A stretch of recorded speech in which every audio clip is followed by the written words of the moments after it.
আচলতে এই গ্ৰন্থখন মোৰ ককাৰ জীৱনৰ ওপৰত মই ৰচনা কৰিছোঁ আৰু আচলতে মোৰ গ্ৰন্থখন লিখা তিনিটা কাৰণ আছিলে। প্ৰথমটো হৈছে প্ৰত্যেকজন সেইটো সময়ৰ আচলতে যিমান নীৰৱ সংগ্ৰামী আছে, এনেকুৱা বহুতো লোক আছে যাৰ আচলতে সংগ্ৰামখিনি বহুত মানে কোনেও দেখা পোৱা নাই বা নীৰৱে হেৰাই গৈছে ক'ৰবাত, আৰু বহুত ব্যক্তি এতিয়াও উপস্থিত আছে আমাৰ সকলোৰে মাজত, কিন্তু তেওঁলোকৰ সংগ্ৰামবোৰ আচলতে মানুহে নাজানে। গতিকে এই কিতাপখনৰ জৰিয়তে মই আচলতে প্ৰত্যেকগৰাকী নীৰৱ সংগ্ৰামীৰে সেই যুগত, সেই এখন দৰিদ্ৰ ঘৰৰ পৰা, এখন গাঁৱলীয়া ঘৰৰ পৰা ওলাই আহি কোনো সাৰথি, কোনো সহায় সাৰথি নোহোৱাকৈ কেনেকৈ নিজকে প্ৰতিষ্ঠিত কৰিছে, সেইটো মই চব পাঠকৰ লগত আচলতে তেখেতসকলক দেখুৱাব বিচাৰিছিলোঁ।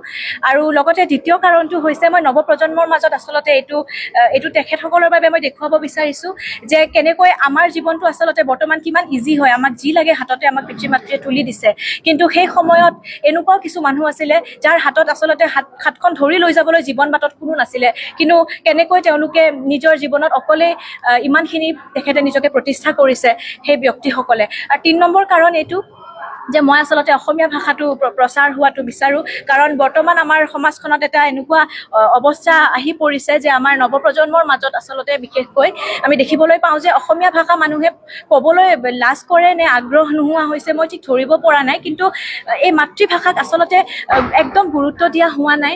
আৰু মই সঁচাকৈ আহ্বান জনাব বিচাৰোঁ প্ৰত্যেকগৰাকী নৱপ্ৰজন্মক, আমাৰ লগৰে হওক বা আমাতকৈ সৰুৱে হওক, যাতে তেওঁলোকৰ এটা গধুৰ দায়িত্ব আছে, আমি অসমীয়া ভাষাটোক জীয়াই ৰাখিব লাগিব। গতিকে মই বিচাৰোঁ যে অকল মোৰ গ্ৰন্থখনেই নহয়, কিন্তু যিমান অসমীয়া গ্ৰন্থ আছে যাতে তেওঁলোকে পঢ়ে আৰু তেওঁলোকে যাতে আমাৰ অসমীয়া ভাষাটোক যাতে জীৱিত কৰি ৰাখে। গতিকে এই তিনিটাই মূল কাৰণ। গ্ৰন্থখন আজি আমাৰ অসম সাহিত্য সভাৰ প্ৰধান সম্পাদক দেৱজিৎ বৰা ডাঙৰীয়া তেখেতে উন্মোচন কৰিলে।